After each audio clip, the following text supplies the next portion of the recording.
I'm here. Okay, wait a minute. It's doing something. Yeah. So welcome family to another wonderful, entertaining, educating edition of We All Be Radio. We got a special show for you all today.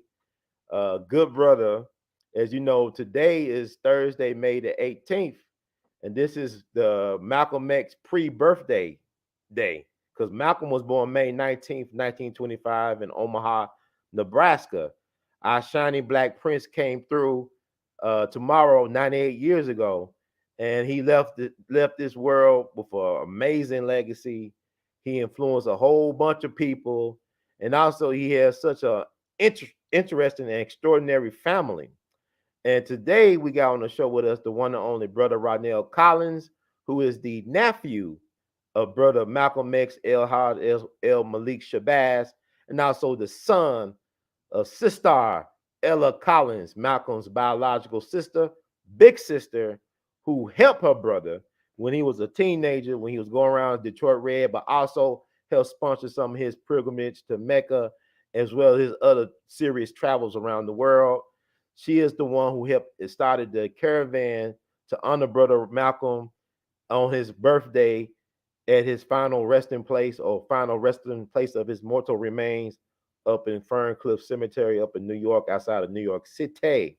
So we got on brother Rodnell Collins, who is the nephew of brother Malcolm, my dear brother Malcolm, and also the author of the book Seventh Child, which talks about the amazing life of brother Malcolm X and his mom. So he's actually over the Malcolm X Ella Collins house up in Roxbury, Massachusetts. Now we know Minister Farrakhan just celebrated his 90th birthday, and he's also from Roxbury, Massachusetts, I believe. So that's a very important spot and space for the history of the Nation of Islam, in particular, and for Black and American history in general. Very important space.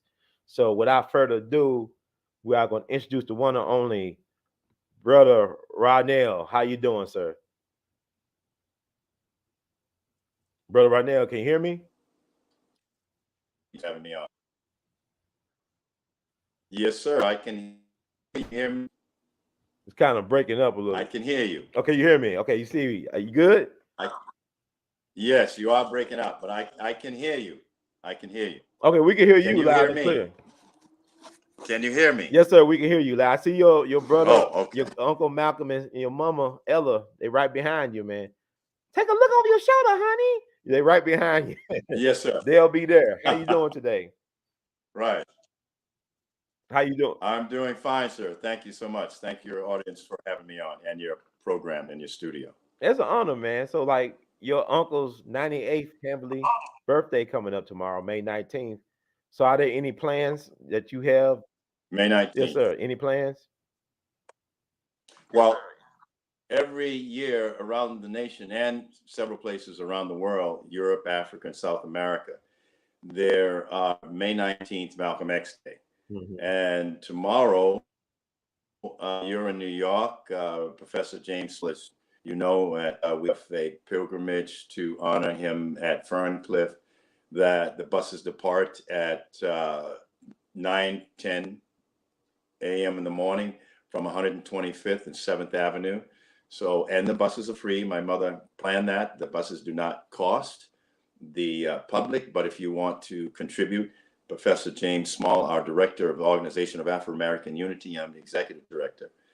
The president, he's the executive director, and Professor Small recently was our consultant to the ABC Disney project, The Black Godfather uh, of Harlem, which there is the characters in there that some actors, Nigel Tish and a new actor playing Malcolm.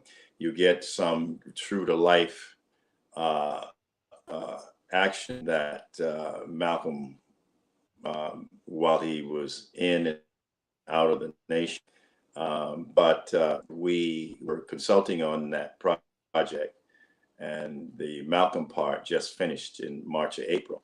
So it's a drama. People have to understand that it's a drama. But ABC, Disney, and Paramount Studios work gracious nonetheless to be very careful how they handled the death of Malcolm in that streaming on Disney that's been going on for the past 2 years, because we now are facing, my concern was because of May 19th and the general public and American around the world, I did not want family or to those that may, tune in to that, go through that process again of his assassination. So where this is his birthday coming May 19th, people at Disney were very gracious in how they dealt with the assassination of Malcolm. So we respect that. As you said, it's a dramatic screening. It's a drama, but much of it is true to life. And we were careful to W.E.B being again and Professor Smalls being on the set as a consultant, that was maintained. So that was important for us. And we hope that Disney continues to be successful with that project. And Forrest Whitaker being the executive producer and actor. Let me ask you this: I've been binge watching The Godfather of Harlem. I think it's necessary to get this story out about. 'Cause I think the whole show is really about who killed your uncle, exposing who actually killed your uncle and the reasons behind that. But my thing was, it was troubling with the assassination scene because it was inaccurate. With Betty was pregnant with twins, right? And they only had two daughters That's correct. represent Malcolm's four daughters. Well, the relationship I to the producers and the company ABC, Disney, and Paramount Studios, as I said, it is a drama. Much in there is true to life. In fact, we knew who, what, when, where, how, why assassinated Malcolm X. My mother, A.L.L, his sister, if people would do their research and not do some gumshoe work, read, and not get involved with distractions and miseducation, they would find that my mother in 1968 or 67, 68, in an interview with local newspaper, the Boston Globe, and the Social Workers newspaper, she locally here in New England, she had spoke about who were one of the informants that was there at Malcolm's assassination. And several years later on ABC, in a broadcast, he admitted that he was an informant for the FBI and boss. You must understand, in the intelligence community, there's more than a lot of our people are stuck on this word, FBI, FBI, FBI. Well, you have the CIA, you have military intelligence, you have foreign intelligence, even had the South African security forces operating in the United States, which is totally illegal to do so. But the American and jail, I've seen these people, and they followed us, the FBI and South African Defense Forces, because at the time, Malcolm and my mother were involved with the freedom struggle and making plain to the American public, African Americans need to be invested in Afro-Asian, Asia's liberation, any liberation on the planet against tyranny that was put on our people. And Malcolm was very much a part of that. My mother was. So there were a lot of different intelligence forces around the world that, including in America, that were observing us. The night that Malcolm's house was born, and previous to that, the FBI and other intelligence services were observing his house.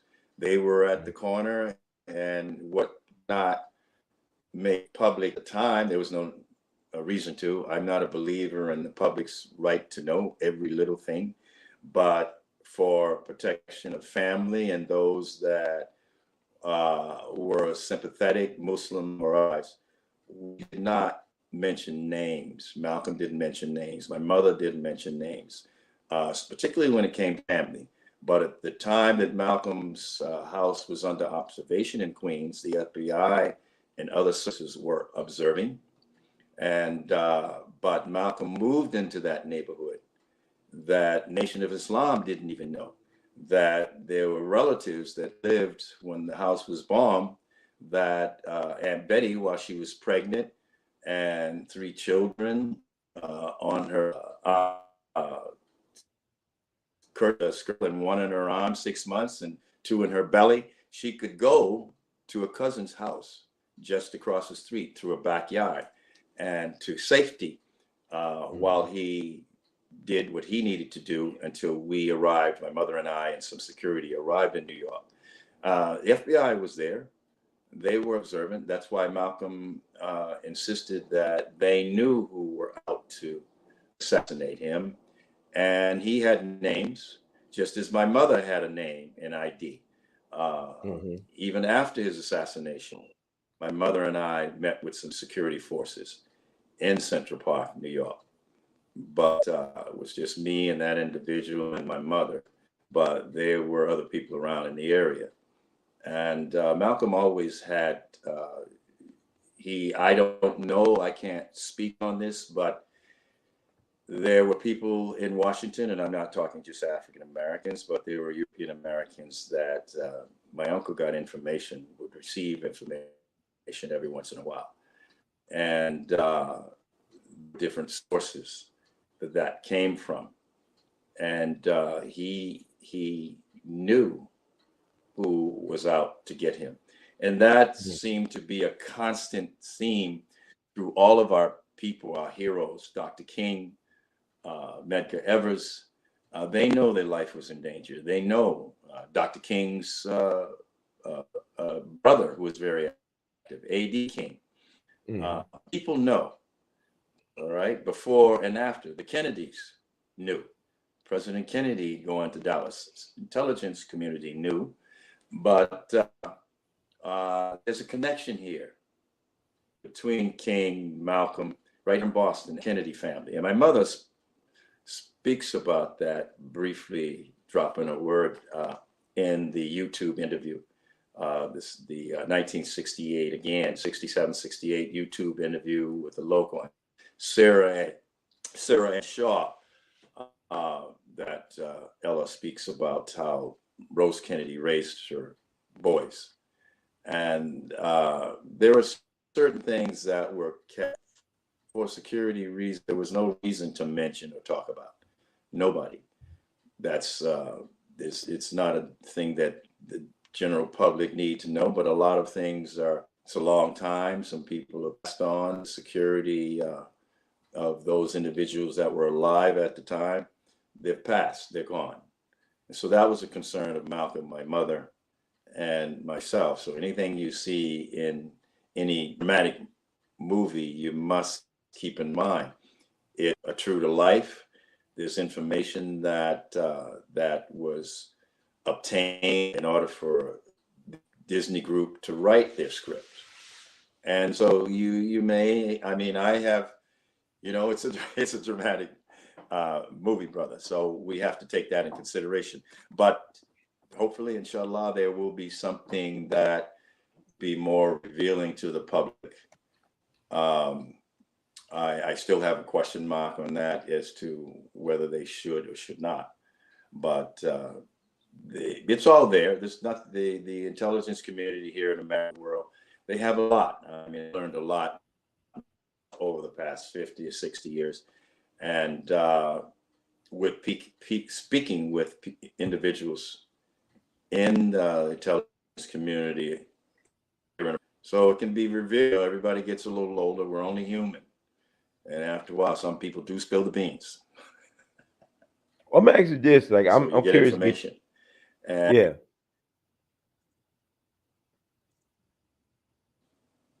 go ahead. Yeah, I want to ask you, like, do you agree with the exoneration of All right. Muhammad Aziz and Khalil Islam, and I think they're going to receive $36 million for being wrongfully convicted and sentenced to prison for the assassination of your uncle? How do you feel about that case, or those cases in particular? Well, brother, I was asked by the Department of Justice, and Betty was gone, And there is a thing in the federal government of the United States, the victims, we were victims. Malcolm's family were victims. And as a victim, I was asked and as the person, because of my mother and her heir and deeply involved, the Justice Department asked, would I be supportive of these people being released? And so I signed off on the documents they asked me to support, and I signed off on those documents for these people to be released. It is a formality of the victims aware, informed. This is the system that the Justice Department has. Contrary to Papia, that the U.S. government doesn't operate, and they very well know what they're doing all the time. Don't kid yourself. It's just, as human beings, some people don't communicate. FBI and Hoover didn't communicate well with CIA or military intelligence. Everybody has their own turf, but this is one aspect of the Justice Department we have worked with in certain areas on people who try to, such as these gentlemen you speak of, such as the release of Malcolm's works that are now at the Schomburg in New York. Betty, my mother, we signed the petition to the Justice Department to have those documents released because I knew they had them. We saw when they took them out, but that was our fault because those documents were, I'm speaking now here again of the material that's at the Schomburg. Some material there was stolen from Malcolm's office, OAU office, at the Teresa. Some were taken from subsequent office at 224 West 139th Street. I'm speaking of OAU. Moved from the Teresa to a new building that my mother purchased in New York. We had material that was taken from there by people that were informants and agents, and we knew that. But you work with what you have to work with, and you observe. So that material is there. Malcolm's personal, private. There were several boxes, and how the FBI were easily to obtain those boxes. I won't get into details here and now with you, brother, but that was our misstep. Let me just say that it was our misstep. And that was, I was personally involved in that. That's my fault. But me and another brother in security, and my mother knew what happened, but at that time with Malcolm's assassination, we weren't interested. When I say we, myself, I was, but my mother and Aunt Betty, our concern was her safety. With her being pregnant with twins, a 6-month-old in her arms, and 3 on a coattail, we didn't give a damn about Malcolm's material. Because as a woman, she was traumatized. We were afraid that Aunt Betty might lose her babies. And we didn't want to, do anything that would upset her, because she wasn't herself. Let me make that clear. Betty Shabazz, at that time, later Dr. Betty Shabazz, was not herself. But she was very strong and gracious in her ability to withstand, because we were there to support her. We were there. My mother was there financially. Malcolm didn't die poor, contrary to what he himself was not have any money. He took a vow of poverty, but he had the support of my mother. He had the support of the Islamic community from King Faisal. He had the support of Kwame Nkrumah, the president of then president of Ghana, for whatever they needed. That was not an issue. And actually, Mom was buying a home for Malcolm. his attorney that he had at the time, the late Percy Sutton, he knew this. And but Aunt Betty didn't want that particular type of property. She chose something later in Westchester, and we weren't involved in that. That my mother and I, she felt that after a while, Aunt Betty, because my mother's a very strong woman, and she has always been that way with family. When there's something that family was in need, this was a woman who, speaking of my mother here, that throughout her life, while she lived in North America, she supported Malcolm's children in Lansing, and she supported family down south. This is what Malcolm would say in his autobiography. Malcolm brought people up from down south, and not only she bring people up, she sent money back. She would send money to Malcolm's father's widow in taking packages. I have pictures of it. So she was not derelict in her duty of taking care of her daddy's, as my mom would say, daddy's children and his widow. Yes, she had been slighted even by family, but my mother was right there every step of the way. It's just that she could only go so far. So you take a woman like my mother, Ella Collins, with such, I consider my mother the modern day Hatshepsut. She's my empress. If you know what Hatshepsut, Pharaoh Queen of Africa, what was called Egypt, you study that archaeology, anthropology, and there were several Black women, queens, then and now on the African continent, Black queens. They do exist in reality.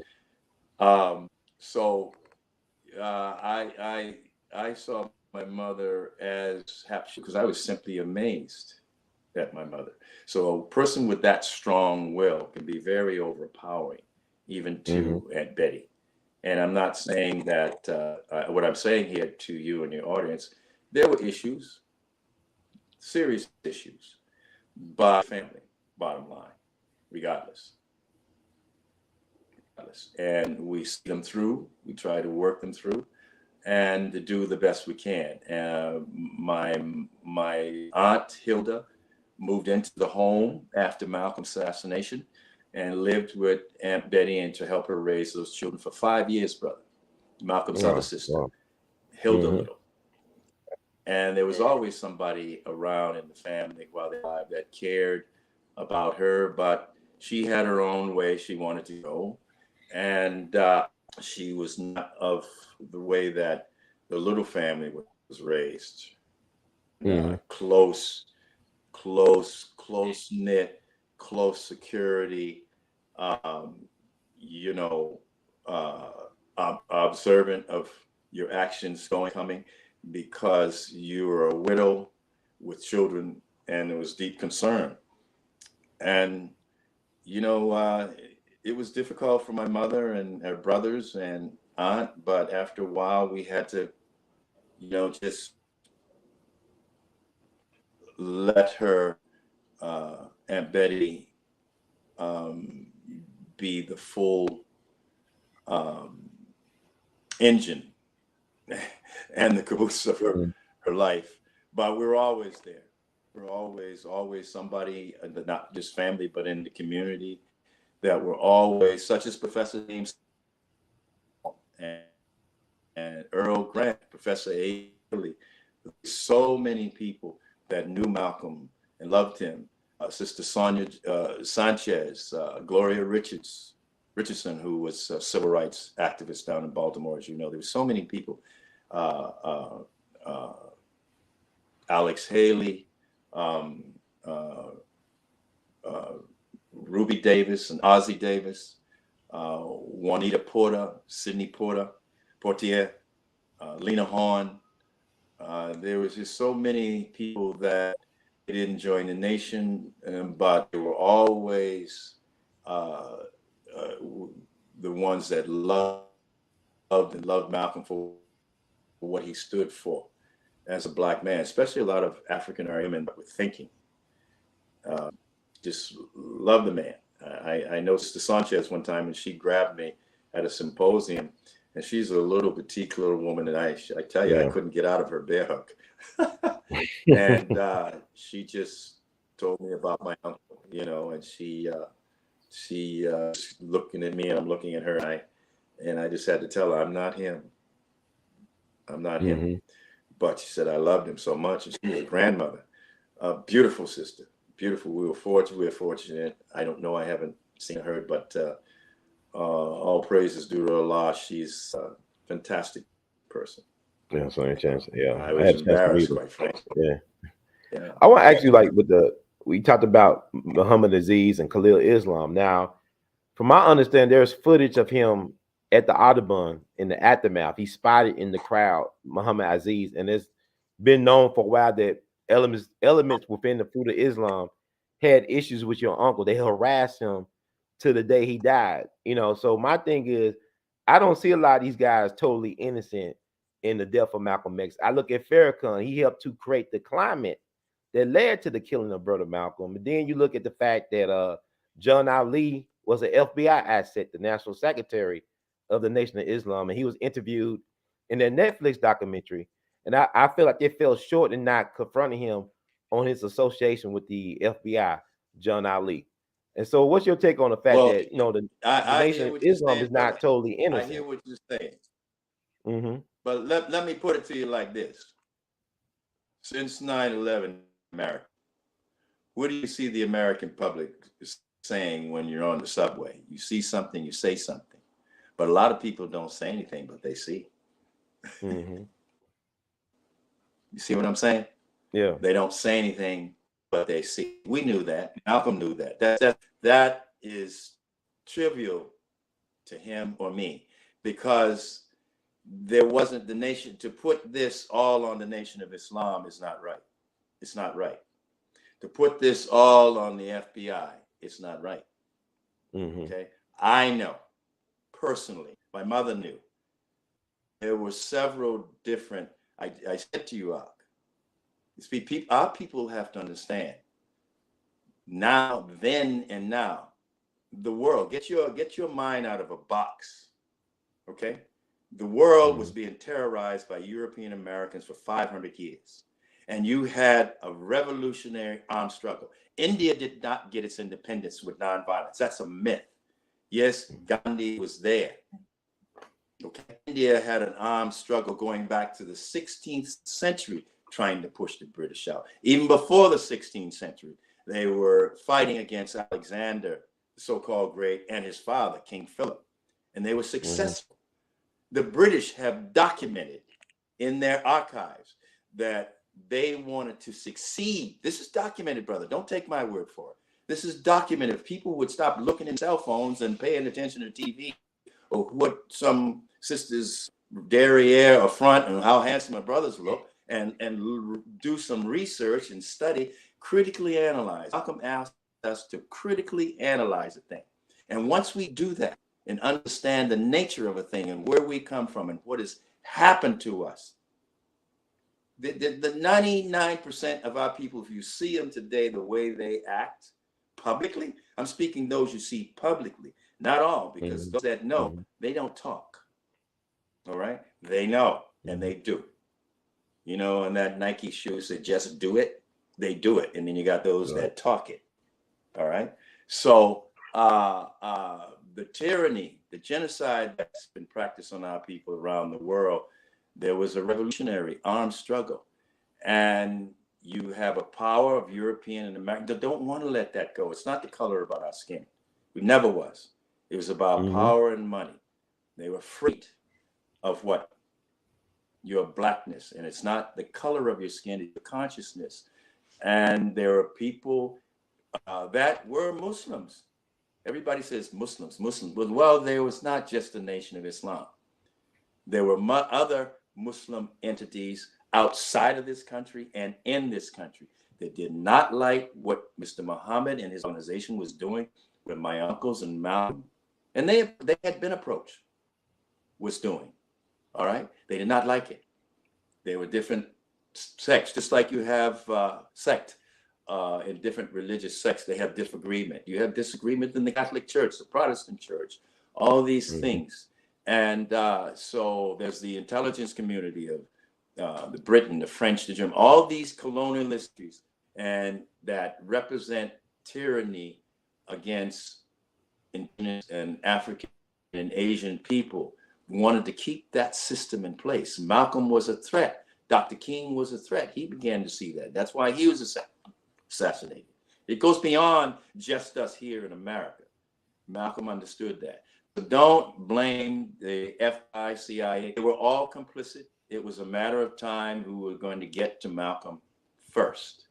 And he knew that, we knew that. He told my mother that it was a time for martyrs, Ella.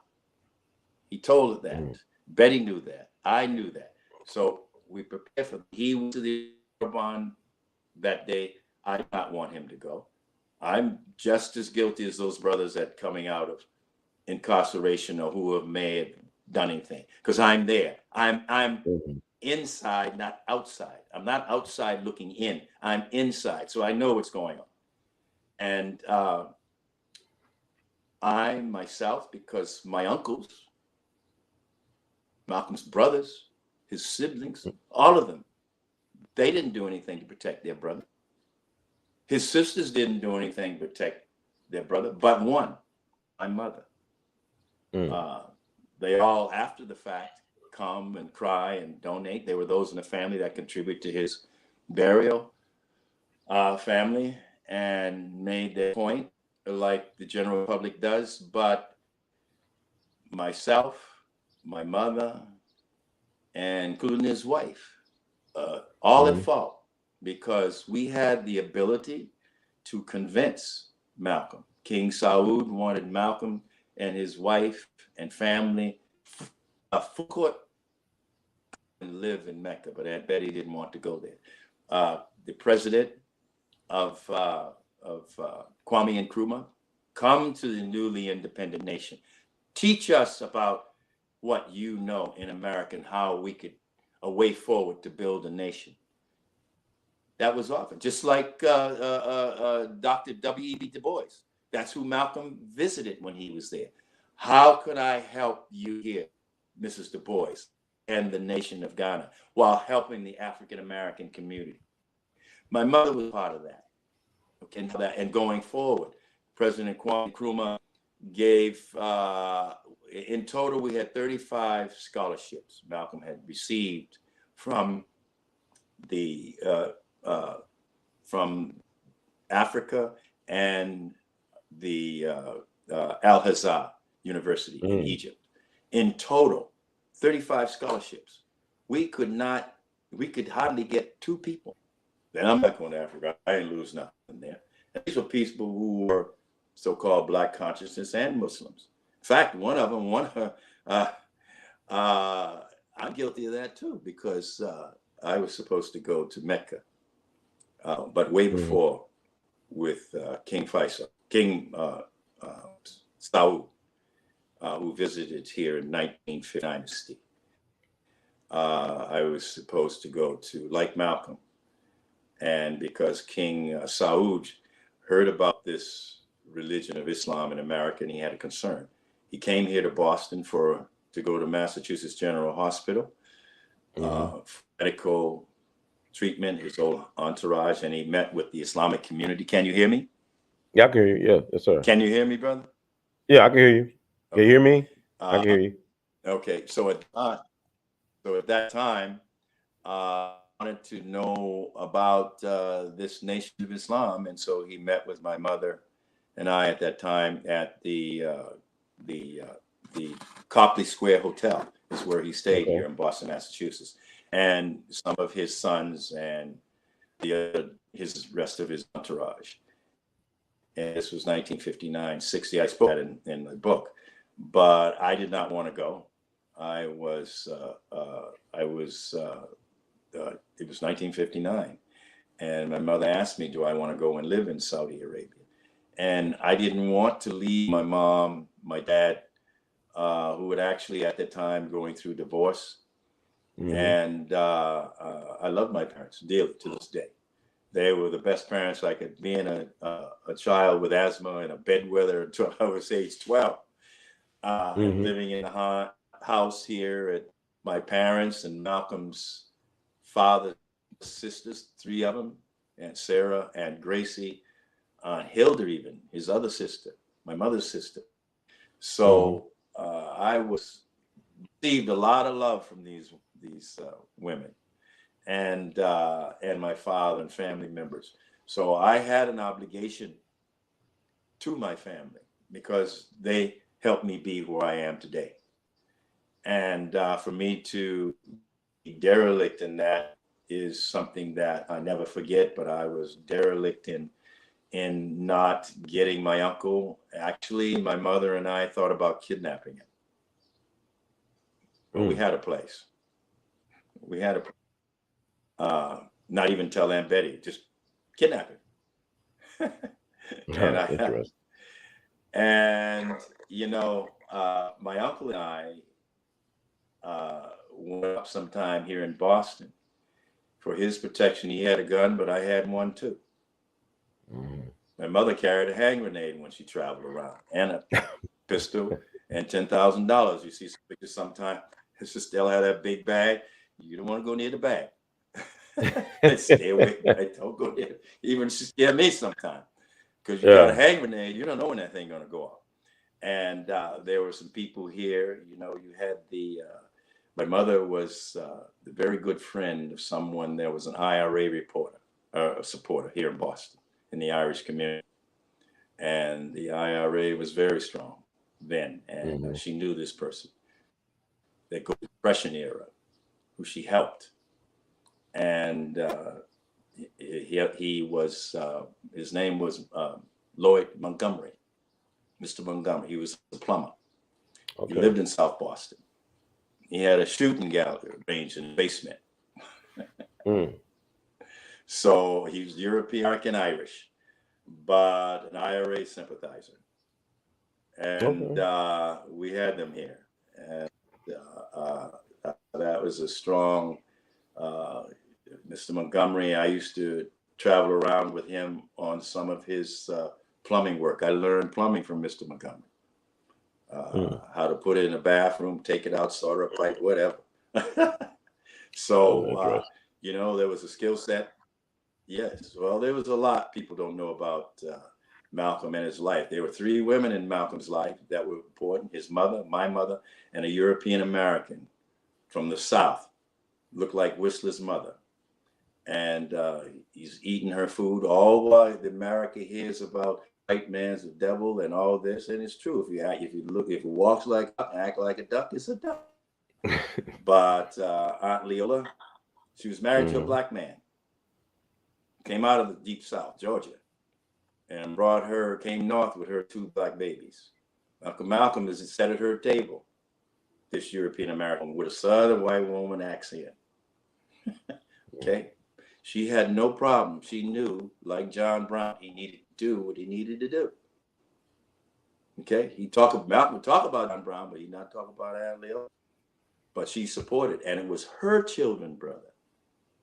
Her children that grew up around Malcolm, his house was bombed in city Queens. It was her children that he went to for safety the night his house was bombed. So, but we didn't talk about that. And the FBI knew because they were watching both houses. Right. They knew. And my cousins and I laugh about that today because you look out their front window and see the FBI, and when they had a nice angle, they could look down the street this way and look at Malcolm's house that way. We knew they were there. We knew they were there. What? Not a problem.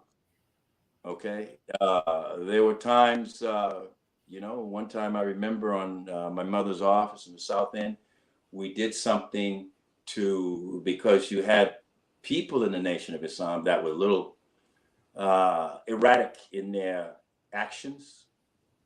And so my mother and Uncle Malcolm, she didn't like, these a lot of these guys acted like children. They like to show up in a car, 5 or 6, and intimidate. So we, if you want to play that game, two can play at that game. And So but that's black people as we have now, and we had no intentions of hurting anyone. But there was an incident at Logan International Airport here in Boston, Massachusetts, with Brother Benjamin, one of Uncle Malcolm's ministers, who had left the Nation of Islam.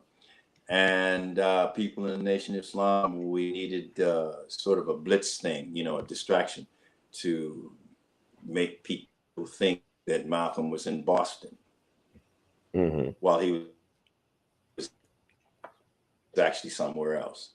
And that was my mother and I and some other brothers, we got together, and the distraction worked here in Boston on Massachusetts Avenue, the South End. And then we proceeded to the airport armed.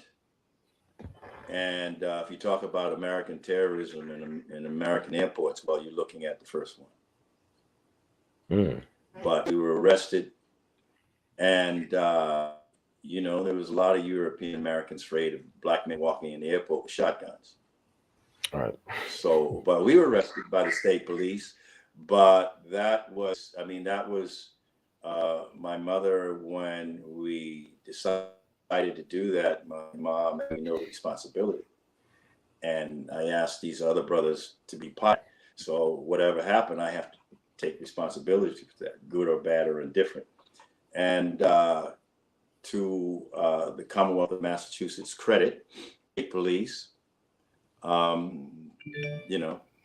things go as we see today after the 9/11. Black men running around the International Airport, Eastern Terminal at the time was not, say, too kosher. Right. Black men, like, so this kind of thing, when you're talking about these African Americans that are now released out, I'm happy for them. They're out. Because if there's anything, as I said, we knew. I've actually sat and prayed with a brother. I knew who he was. He didn't know who I was. Okay. I've gone, if you think Ella Collins, who she was, would let everybody off the hook and don't decide him. But Uncle Malcolm did not want us, and he preyed upon myself and my mother not to do anything. He just said, "Time for martyrs, Ella. Leave alone." And he knew from what I had already done that my uncle, I didn't care. It didn't matter. When it came to my uncle and my family and my nieces, my concern at the time, all bets were off. These were babies. And he had never forgotten what had happened to Emmett Till as a child when I first saw that. And for me, if I had anything, and in my mother, that didn't care who it was. I had no concern if you were black, brown, green, white, red, or yellow.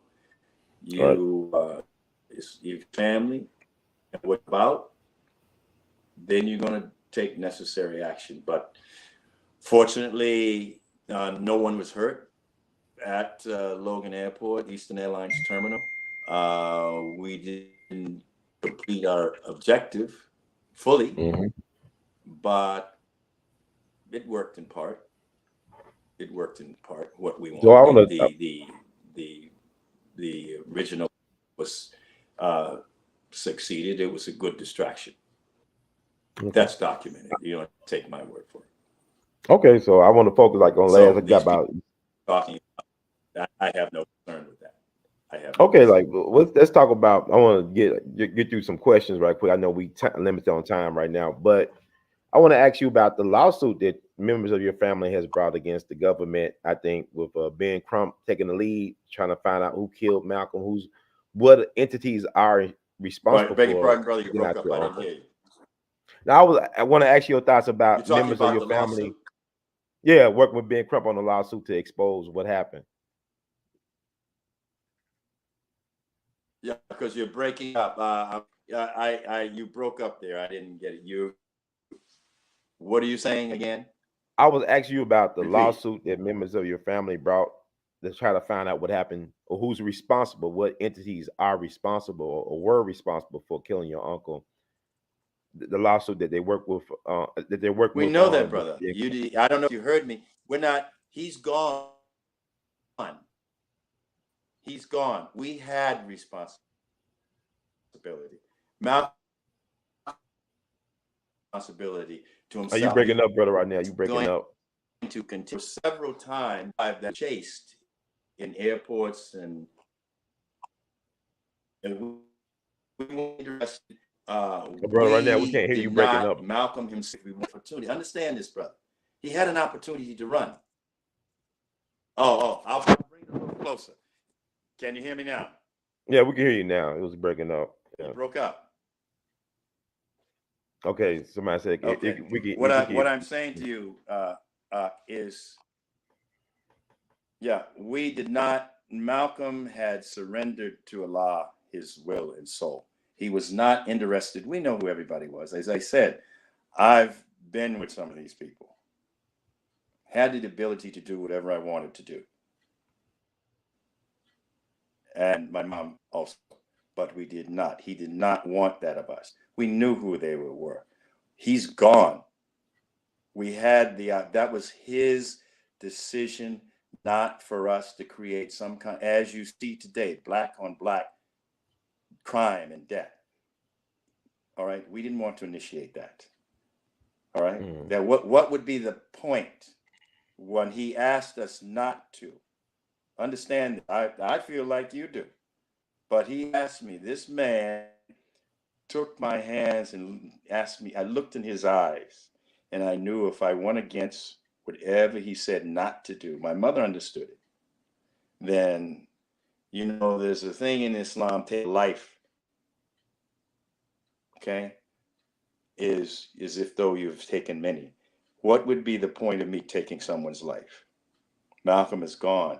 When the man did not want to himself keep continuing when you have threats from all sources.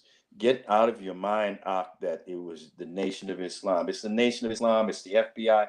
Listen, in 2015, I was asked by the University of Oxford, England, to come for the 50th anniversary of Malcolm X speaking at the Oxford Union in Oxford, England. This was in 2015. And I know from that experience, the intelligence community was in the audience when Malcolm was there, sitting in the audience. They were identified, all right, even before he got to Oxford. So it's not you can't say specifically there, but who funded it? Who funded this operation? We know who funded the operation. Malcolm even stated himself was funding operations. That's it's not hidden. He had a list. If you go back and check some tapes on the news, he warned James Falmer, A. Philip Randolph, Dr. King, when he said, "I have a dream." Dr. King had been warned. Check with his attorney. I think it's Curtis Jones. I forgot Dr. King's. I know you're talking about. Private I'll ask attorney. you, brother Rodnell. I know what you're saying, but do you support the lawsuit that your members of your family are currently doing with Benjamin Crump? That's what I'm like, basically asking. Are I you in support? support. I support the lawsuit. I would support that lawsuit, brother, if it was put in a fund to educate our children for college or vocational school that was qualified, not to anybody's family. Okay. No, no, no, no, no, no, no. I'm sorry. I'm sorry. Not to my family, not to uh, uh, those individuals. No, sorry, no. But the lawsuit, yes, yes, it should, because there are different agencies. The federal government of the United States had a responsibility. They were not. Yes. They were cognizant, very cognizant of what was going on, and they know that. They know that very well.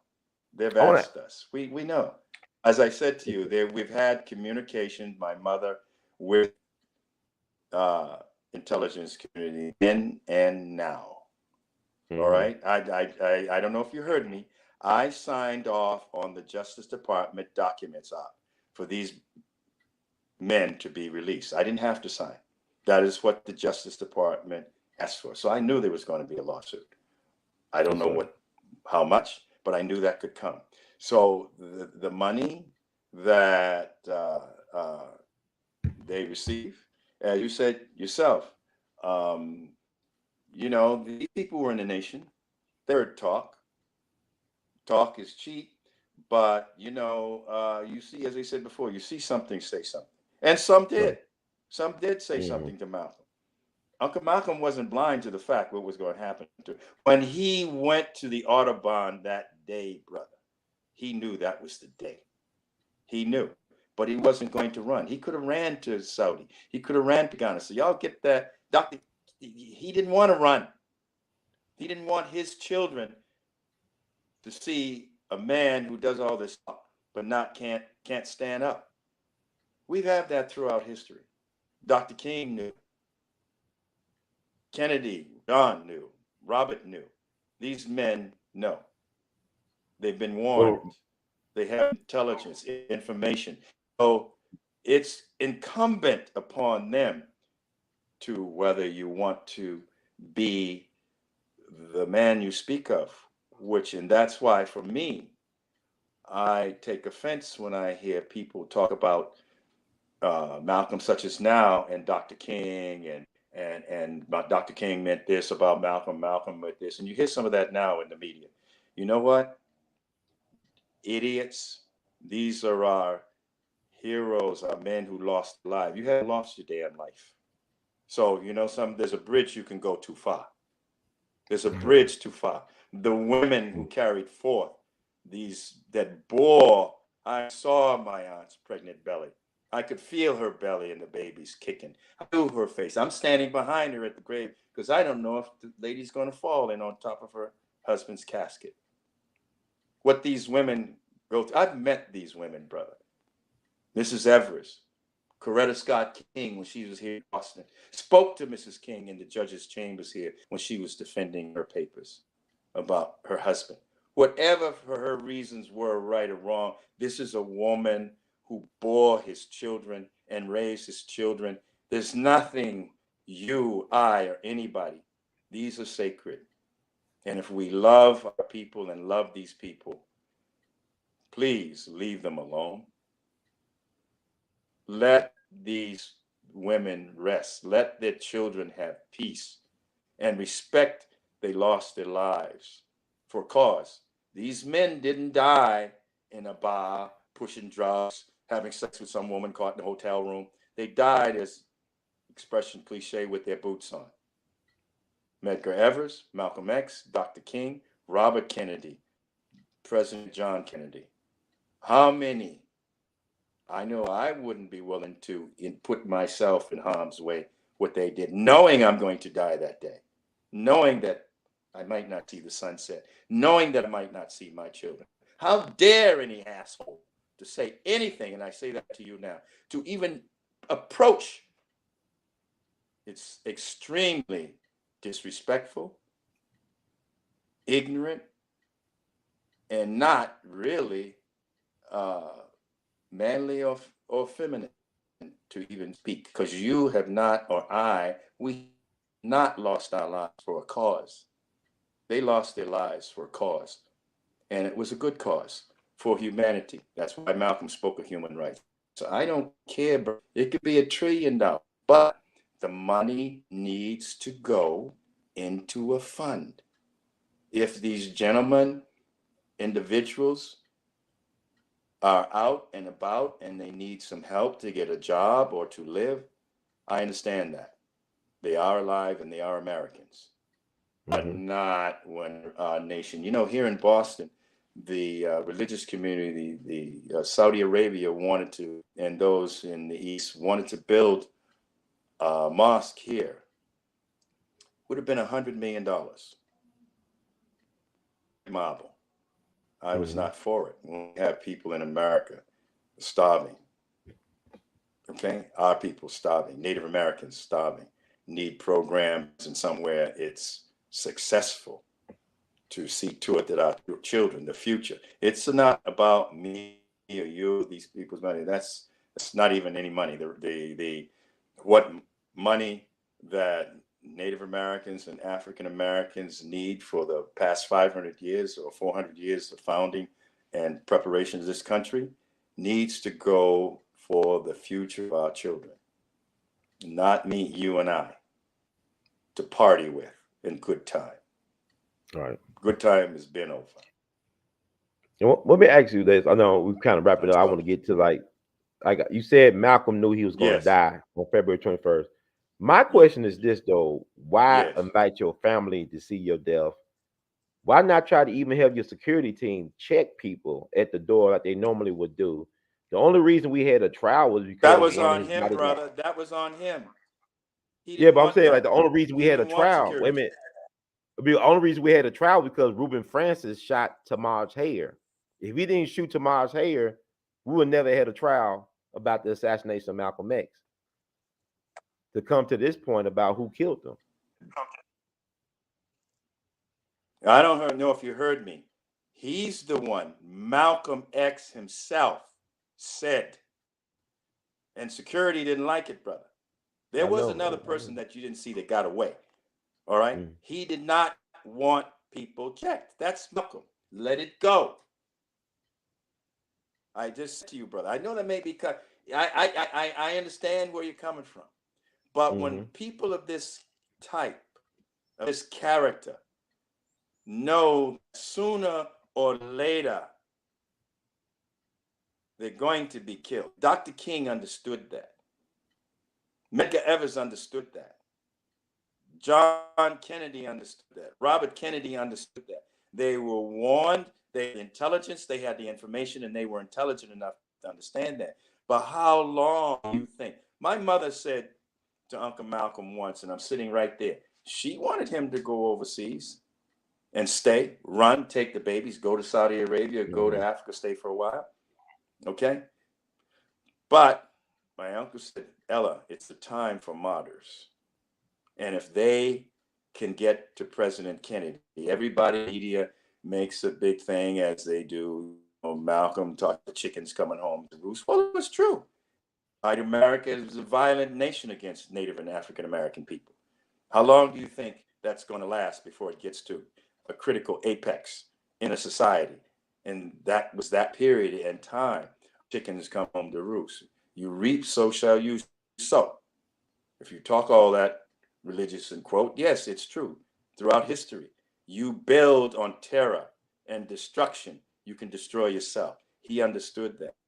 So he said to my mother, they can kill the most powerful man on the planet and couldn't protect him. What chance? He said this, what chance do I have?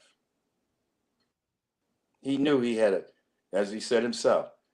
Okay, no chance. What was it? Then a Chinese and Chinese, something like that, some expression. But he said that European Americans would use some negative comment about Chinese, a Chinese chance in hell or something like that. So it was not a question for us or him. He just accepted trucking. Simple as And that. you know what? Yeah, I want to say this. 'Cause I think people we don't really study history like that. I talk to primary sources, and like it's like something similar that Dr. King allegedly told I don't know Walter where your Funchal. primary source is at, brother.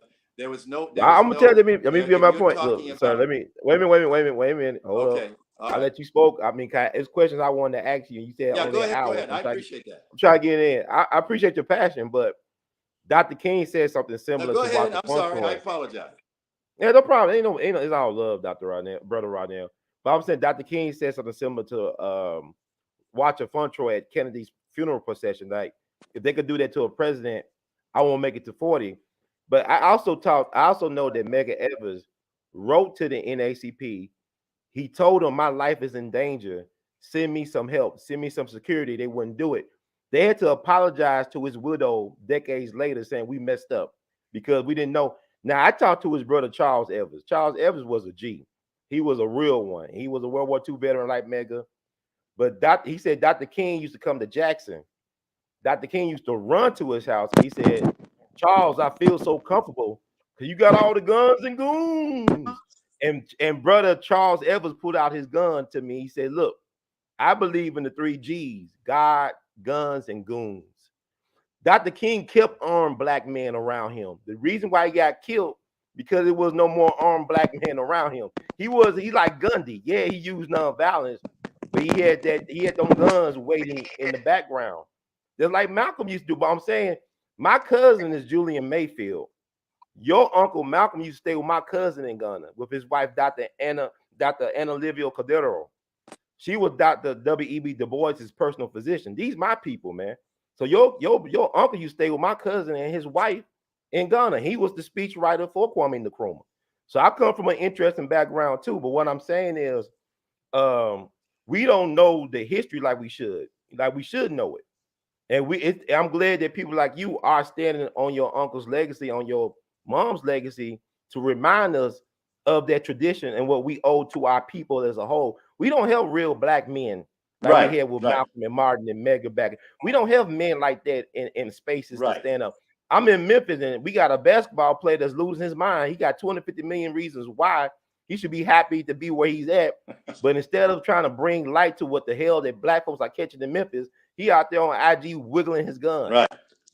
This is a problem with our people. We had Jim Brown and Muhammad Ali back in the day, but also Leon Amir. There was a lot of other brothers around Malcolm that got killed, like Leon Amir. They don't talk about Leon Amir no more. He got killed up in Boston in a hotel back in March of that year. Brother, you just said he was in Boston. Yeah. I walked with a shotgun and the FBI was around to the hotel. And he was killed. It's a dormitory now for Berkeley School of Music. And I left him there. He came to my mother to tell us going. So I walked down the street with that brother with a shotgun hidden in my coat. The FBI was around. They knew. They were right at our house. I just didn't want to scare people in the street. But my mom and I walked him back to his hotel. And then later on, he was, murdered in his hotel room. That's there. Yes, so you're not. You're aware of what you know. But I said I'm on the. I mean, this is my family. I'm next to. I'm there. There's nobody. Not even my own cousins. My own male cousin, female cousins would ask me, "Was Uncle Malcolm?" I'm saying, "Well, he's your uncle too. He's not just my uncle. You should know what I know. I just happen to be the nephew that's with the woman who cared about him. He has other sisters and brothers, but they didn't do what my mother did. They didn't do it present went through. They didn't travel with their uncle. I don't know any of his nephews or nieces that traveled with him when his life was in danger. Okay, I did. I was at the Uline Arena when my uncles came back then, and the American, I think his last name was Rockwell, showed up with the Nazi, American Nazi group that was sitting in the front row. I met this man, the leader. I shook his hand, look in his eyes. I wanted to see what this man was about. He was in the front row. He came right up in the front row so we could see him. But then you have people who want to. My uncles and my Uncle Malcolm, my Uncle Wilford of Filbert, they didn't organize that. That was organized by members of Mr. Muhammad's family. But there are people in Mr. Muhammad's family who are not with Mr. Muhammad. They're with somebody else who's influenced them. You'd be influenced there. You should get a Robert Rinker, a book by Robert Rinker, 1974, Winning by Intimidation. Okay. You can intimidate to the extent they know the Stockholm syndrome. Like us, we've been a captured people, and a lot of people that have been captured for 400 years, 500 years, are never in their rights always. Some of us don't come out of that state of mind. You stay in captivity. And that's what we have now today, like you're saying. So what do? You have to wake people up. You hear folks talk about that we're not a monolithic people. Right. Those people are fools. European American everything they do is monolithic about their culture. Okay, they may be divided on issues, but when it comes to the issue of Native and African Americans and how they're going to deal with us, all of a sudden they're really strong in one piece. They're monolithic. That's right. Okay? Malcolm would say, listen, study the root meaning of an English word before you use it. Okay? Understanding the root meaning of a word. European Americans have been monolithic since they arrived here. And they still are. You hear it every day. That's right. But there are those that are monolithic, but with love. Put a little sugar on it. Okay? Mm-hmm. Put some sugar on it. A little That's right. conscientious about their the founder of monotheism of one God was Akhenaten, African Pharaoh. Akhenaten was the first one to talk about monotheism. Study these things. Malcolm tell us, study these things. Critically analyze. Don't just start, I just want to. We had some people here in Boston, Massachusetts, named an area Nubian. We didn't call ourselves Nubians. That's a Greek term. And I asked these people, why would you want to? Well, European Americans had Dudley. Well, the Greeks had the word Nubian or Ethiopia. It's a Greek term. But when they're talking to you, they didn't do the work. There are people who want to talk a lot, such as Black Lives Matter. If my mother was alive, like she said, you're not a slave. What do you want to tear down a white man's statue? Let him tear down his own goddamn statue. You're being destructive. Let him tear down his own, and you build your own. Build our own statue. Who got time to tear down that statue? You got all that time and energy. You tear down a statue. Yes, and worry about that man's dollar. To get your mind off of that man's dollar, because that's what they're about. If your mind is centered around his dollar, then you become like, because that's what it's about. It's not about the color of our skin. It's about money and power. Patrick Henry said that to Jefferson, Washington, and Benjamin Franklin. Check it out. Patrick Henry, his letters and his contemporaries, that we cannot, at the time of forming, when we had the Continental Congress, Patrick Henry said, this is in his writing, his letters and his contemporaries, Patrick Henry. I own slaves, you own slaves, talking to Washington, Jefferson, and Franklin in the back room before the body politic, because Jefferson and Washington used Patrick Henry as their house speaker to put the ideology of what they want to do across to the politic. But Henry said, we cannot do this. We all have slaves. We've done very well. But if we call ourselves true Christians, we have to treat these people like our brothers. We can't continue. And if you read his words, there was a timeline in there. We're way past that line, because he said there would be consequences to suffer. We could lose the nation. So that's what we should be about.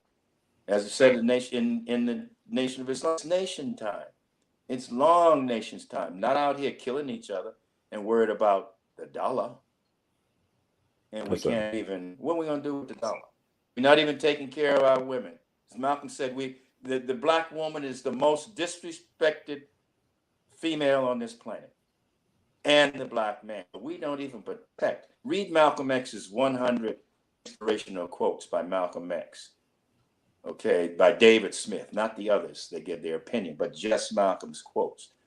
Right. How we call ourselves men and you don't even protect our women. And you want to call yourself a man, and we parlay them and use them for his dollar. I mean, even he's getting off the dollar. They got Bitcoin now. Right. And gold has been around a long time. Brother, right now. How that goes. Yeah.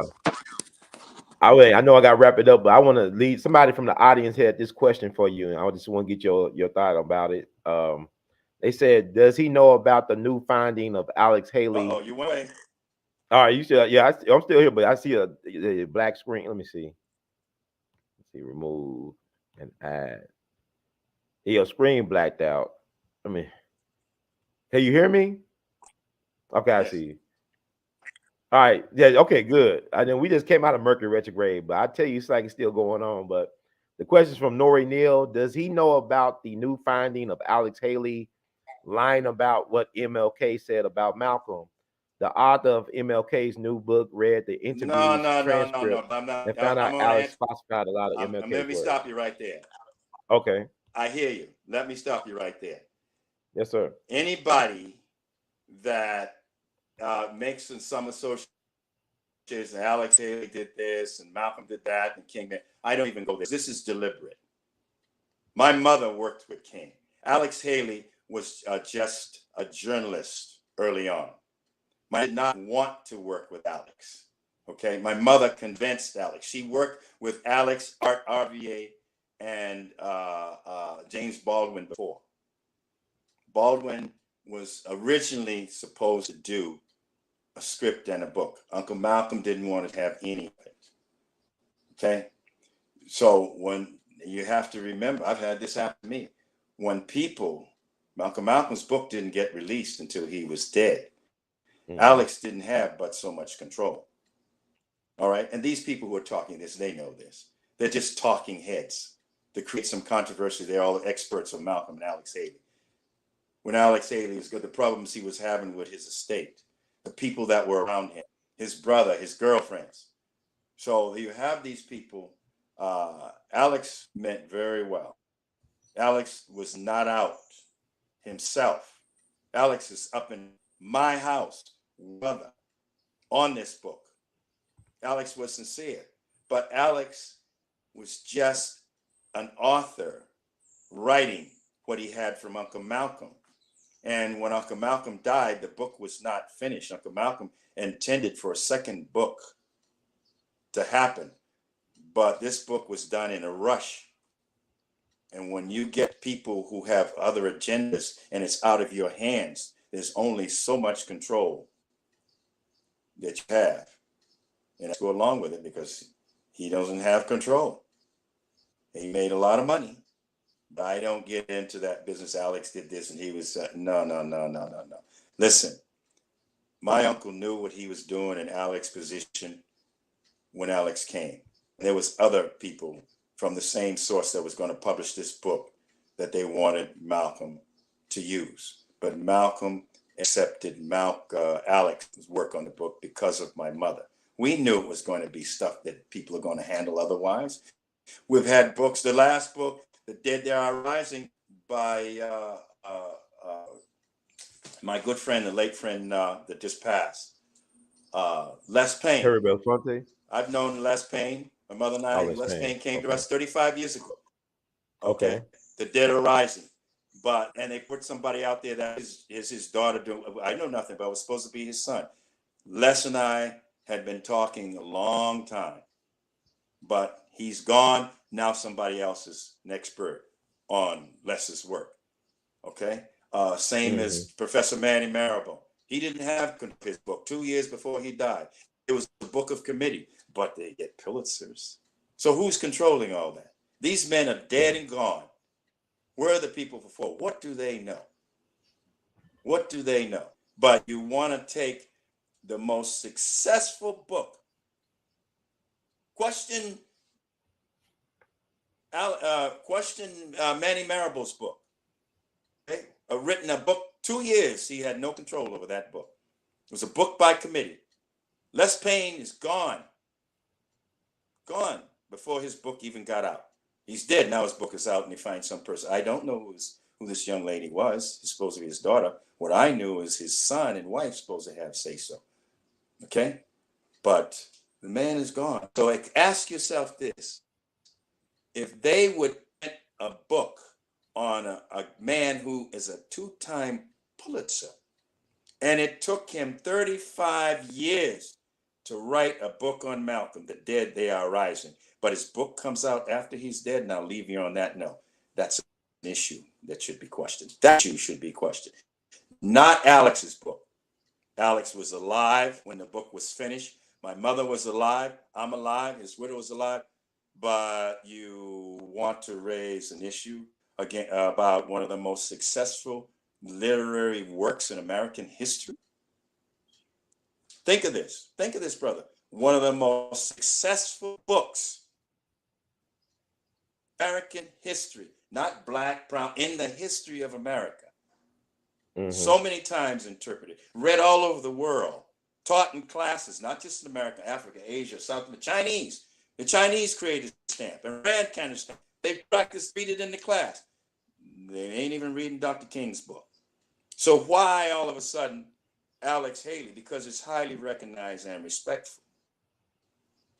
It's a literary success, and it wasn't even fully completed.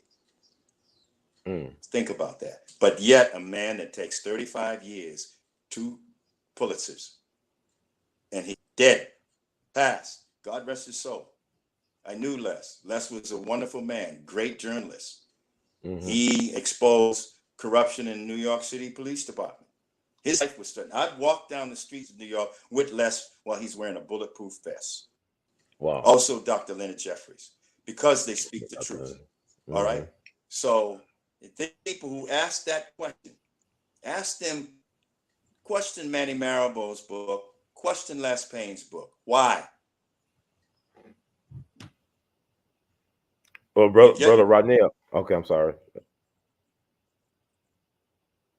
Can you hear me? Go ahead. Yes, sir. Yeah, I'm going to say on this Yes, I'm platform, I hearing you. had the chance to interview Dr. Manny Marable back in July of 2007, way before the book came out. And he had some interesting points he made on that show. We talked about an hour, but also I was friends with Baba Dick Gregory, and he said that Alex did not write the autobiography of Malcolm X. It was the Playboy editor, his boss Murray Fisher, that wrote it, and then he was sued for plagiarism for the Roots book, and he got it the story of Kunta from this white dude, Dr. Harold Corlander, who had the book called The African that came out in '67. They had to pay that guy money, him and his publisher, for copying the story of Kunta. That's in the court documents. I'm just saying Dick said that while he was alive, that Alex did not write the Malcolm X biography. Brother. I've had my publisher, HarperCollins Publishers, initially paid very well and didn't finish the book. And they did not want me and other publishers subsequent to that. No, they changed it. Why do you think people go private publishing? I don't care, brother. All these people who say this stuff, I'm there. I mean, understand me. Who these people that are questioning? I'm telling to you what there is. People keep talking and they're going to put their foot in their mouth. There is page per page Alex's writing. There are people that have it. Okay, I'm not going to say who. Now, when it ends up in a European America's publishing house, I mean, these people change our history. What do you expect to come out of some of these publishing houses we don't control? European Americans even go and do private publishing because your works are changed, regardless of who. You don't control. Once it's in, you lose that. You're paid a certain amount. Shut up, step back. You have no control on the printing. A lot of the printing is not even done in the country. Okay, so I don't want to continue to take up your time and my time because I know you have things to do and I do on someone who wants to take a literary work and don't know. I respect very much Dick Gregory, but Dick Gregory, where was Dick Gregory when my assassinated? I never knew Dick Gregory to come out to not when I was there. I never knew Dick Gregory to be around. And Dick Gregory, I knew he was busy being a comedian. I don't know comedians or revolutionaries or singers that became revolutionaries. I don't know anybody that was a singer or entertainer became revolutionary and freed the country or changed the minds in the course of culture. Name me one. And I'm not talking about the one we had recently. Oh, That's Paul showing up all Robeson. of a sudden. Paul Robeson. I'll give you Paul Robeson. No, brother. I said, name me a comedian or an entertainer who freed a nation, not talk out. I see what A you're saying. revolutionary. I don't know of any entertaining revolutionaries, comedians or singers. Okay, they have their purpose. True, I'm not denying that. That's been throughout history. Excellent people, athletes, all these fantastic people. But just as Malcolm X, Martin Luther King, Medgar Evers, the Kennedys, when you die and come back, tell me about your thoughts on the book, and then I'll talk. When you die with your boots on in a struggle and put That's your right. life on the line, okay, then we'll talk. I don't want to talk to people who didn't put their life on, because I can tell you one thing, Alex Haley didn't have to put his life on the line because people wanted this book. European Americans wanted this book. They wanted this book. It wasn't African Americans. So Alex Haley was fine. He didn't have to worry. He got paid very well. Okay, excellent. Became a multimillionaire. But all this other stuff, somebody on the inside, yeah, I know all about that stuff, man. That works. Listen, brother, I just told you, Manny Marable was ill for 2 years. Talk to Zishan Ali. Zishan Ali. He's his chief researcher at Columbia University. Personally, you can speak to Zishan. Because he was a Muslim brother, we sat down before I said anything about him to the general public. Brother, I want to know the facts. And brother to brother, Muslim to Muslim, he told me. And we knew things. Betty Shabazz, his widow, knew. Had an issue with Alex's committee. Manny Marable's committee. And Manny Marable did not intend for that book to be the final book on Malcolm, the definitive book. But it was a book by committee that man had no control. The same is less pain. The man is gone. He had no control. And even if you're alive and you got your money and you signed off, you still ain't got control unless you buy the company. That's the way you have to print. Professor A. Peter Bailey just finished his book, and he deliberately self-printed it because of that fact. Professor Bailey and I both know that. That's just why Professor Bailey and I talked about this for years, him doing this work. He finally, at his age, because he knew and worked with Malcolm, and I support that. This is something we talked about. We got tired of everybody going, my own book, his book, Malcolm's book, in your own word. And he's done an excellent job. These are things he's no interpretation, thought, his idea, my feelings, what shoulda, coulda, bita, woulda. Just Malcolm's works in print there. Boom. It's there. Yes, sir. Okay. And he'll tell you. I'll let him tell you about that. Get him on your radio program. All right, definitely. Yeah, brother, right there. But brother, I have to go. Yes, sir. Yes, sir. I was wrapping up. Like, how can we support you? Go, Like, yes, sir. Well, how can we support when you? We like, have our website up. Mm-hmm. Don't send me $1. $1, it costs more to deposit a check.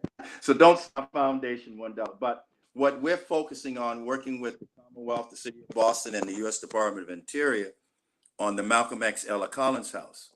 If our funds, we ask for people to contribute anywhere from $5,000 or more to any amount to the preservation and restoration of the Malcolm X Ella Collins House.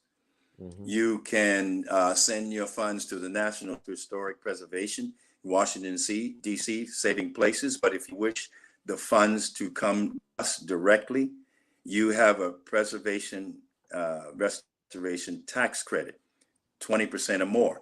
So your funds is a tax write-off. But you contact your tax accountant or tax lawyer. Be sure, I say this 3 times. Your tax accountant, tax lawyer preferably, okay? Because you will get a tax preservation restoration credit by the IRS. And those funds have to be recorded, okay, to the IRS. So you can get that credit. But it would be for the preservation and restoration of Malcolm X Ella Collins. And you could send your contribution to the Malcolm X Ella Collins House at 72 Dale Street in Boston, Massachusetts. And we will have our site up sometime with virtual tour of the property, Malcolm Collins House, and it will be Malcolm X Ella Collins House.org. Malcolm X Ella Collins House.org. That's where you will find us online. Later, just pay attention to that, and we'll be up there. We had it up, we took it down because we want to do a virtual. And that was something that we found by the U.S. Department of Interior, National Park Service, that they would be very happy that we got that something up, because it's a serious project. The Malcolm X Park here in Boston, the Commonwealth, the city of Boston have spent millions on the preservation and restoration of this park. It's undergoing that now again. It's a 17.5 acre park. The 12 acres of it from the city of Boston has been wonderful in what they're doing, parks and recreation. It is the only park in the entire city of Boston that has so many facilities that is in the Black neighborhood now, so-called. Neighborhood is becoming more diverse. And it's not about gentrification. It's just that older Black people that have been here since the 40s and 50s, when they bought these homes for, like my parents, for thousands, $5,000, $10,000, $20,000, $110,000 for a property. Now somebody 70, 80 years old, in their winding years, they're not getting that much in Social Security. So you're offered 800,000 to $1 million. You're 70, 80 years old, and you never even thought of that in your life for a property paid less than 1,000 for. That's not gentrification. That's American capitalism at its best. But we're not selling our home. We're not. This is the people's house, the nation's house. All right. All right, brother Rodnell. Thank you so much, man. We love you madly. In the Assalamu words alaikum. of Great Dugalton. Yes, sir. You too. Thank you for having me. Yes, sir. Good day. Good day. And so that's Malcolm X's nephew, brother Rodnell Collins. It's always a pleasure to have the brother on. It's been a minute since I had him on last, but I definitely got to bring him back on to talk about these things. He left a lot of food for thought on the table.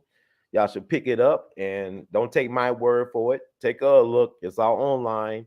In due time, if it's not online yet, it will arrive. So I want to thank you all for like hanging out with us, to tune out, to tune in, to get in where you fit in. Tomorrow is Brother Malcolm's life affirmation day. He would have been 98 years young. Could you imagine what Brother Malcolm would have been thinking today? What's going on? Like my thing, you look at the so-called Black Lives Matter or Black Lesbian Mansions LLC. Just look at what Malcolm said in a message to the grassroots about the big six of the so-called Negro leadership, how the march on Washington was the farce on Washington, how it was controlled by the foxy white liberal government and all this stuff. He named the names and everything. And like people talk about the expose that Candace Owens did a couple years ago, or maybe it was last year, about Black Lives Matter. But the playbook is never reinvented. It's the same old playbook with different players, but same game. Different players, but same game. Different players, but same game. But also the Alex Haley thing is interesting because Manny Marable, when I talked to Manny Marable, no, he had a double lung transplant. I think he had sarcoidosis. I think sarcoidosis. That's the same thing that Bernie Mac. Did the Bernie Mac? He done been kicking. I ain't scared of you. Kick it. That Bernie Mac. He had sarcoidosis.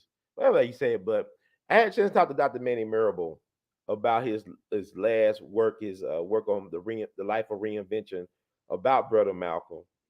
I brought up some questions that he will never get a chance to answer when the book came out because he was dead the weekend before the book came out under very, I would say, questionable circumstances. Because hearing Brother Rodnell talk about how the book was done by committee, I'm sure that they put things in the book that Dr. Manny Marable did not clear or did not have any say in. So that's why it's so important to reclaim our narrative and to do shows like these where people like Brother Rodnell could come on and offer a different perspective because he wrote a book about his uncle called The Seventh Child, and his uncle was the seventh child of his father. Malcolm was very fascinated by the number seven. Malcolm was into numerology and stuff like that. And number seven was very important in his life. He was the seventh child of his father. He was over Temple number seven up in New York. He was in prison for almost 7 years. And I think he was married to Betty for about 7 years when he was killed. I think they got married in 58. I'm not sure, but that number seven plays a prominent role in Brother Malcolm's life. But anyway, thank you all the moderators, Sister Law Dog, all the people in the chats. Y'all look at having We All Be Tribe meeting in there because we all be in it to win it. Let me read a disclaimer and let me get out of here. But thank you for supporting We All Be. If you like the words from Brother Herb or from my guest, please spread the word. You can subscribe on YouTube, We All Be TV, one word. You can also support the movement because we all be in it to win it. Cash App your support, $ R2C2H2. You can Google Pay, PayPal, and Zelle your support. Email is r2c2h2@gmail.com. Give Vimo your support at r2c2h2. Or you can Apple Cash at 901-299-4355. Also join our Patreon, patreon.com/weallbe. Also join, become a member of this channel. Shout out to the members of this channel. We're going to have a spring fundraising movement to close out the spring real strong because we all be in it to win it. I got a lot of great things coming up, a lot of great guests coming up, some old time favorites, maybe making a cameo on the We All Be platform. Also, you could buy artivist art. Look at this. It's my artwork. Go to r2c2h2.com. You can commission Brother Ron, yours truly, to do personal artwork. I got a unique style. I have a feeling that, my work will be around for a long time. Also, you can wear artivist art. Go below. This is my Baba Dick Gregory and the brothers M, Malcolm, Martin, and Megger, along with a young and old Baba Dick Gregory. Dick Gregory out their whole group. He was close to these guys. He was the only one that lived long enough to grow gray hairs and get wrinkles because Megger was gone at 37 and Malcolm and Martin was gone at 39. So they were not even allowed to be men in their prime. These were men with families, with beautiful black women depending on them, beautiful families. And Dick made it out, but like he was talking about no entertainer. Somebody made mention of Ronald Reagan was president.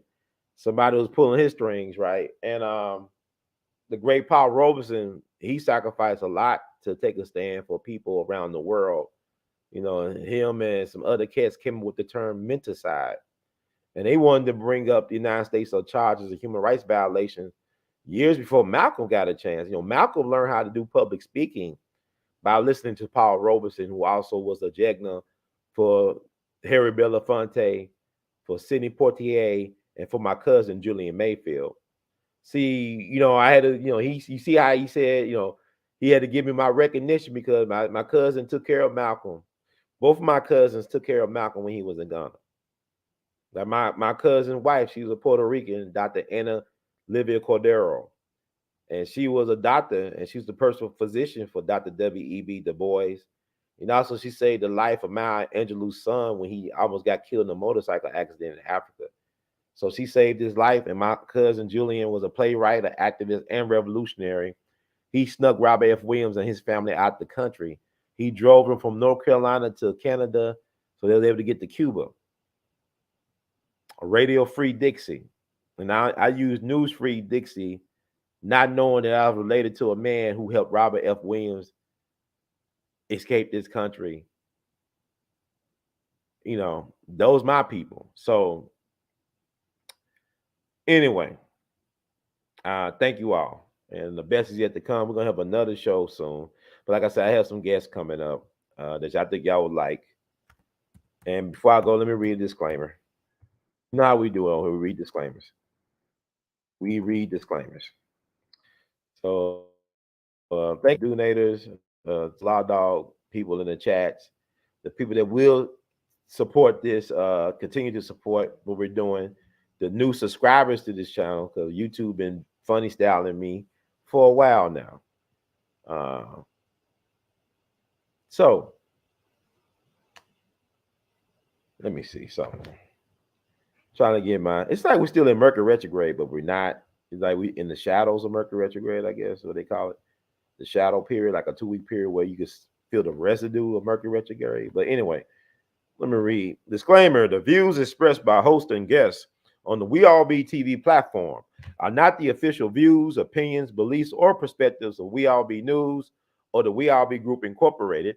We All Be News is an organization that thoroughly believes in supplementing the information narrative that is usually supplied by the corporate news entities with those viewpoints and expressions which may be marginalized or ignored for a plethora of reasons. We are about informing the general public on alternative perspectives, as it relates to news and information, and letting the general public be the ultimate judge in deciding on how to use said information. Informed citizens are responsible citizens, and thank you for your support. I am not a crook. And thank you, everybody. In the words of great Duke Ellington, we love you madly. In the words of Brother Ron, you keep on producing and pushing. One love, man. Love, love, love, love.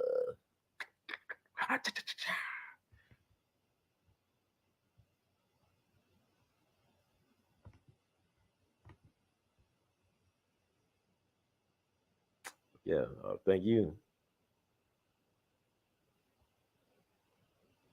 Okay.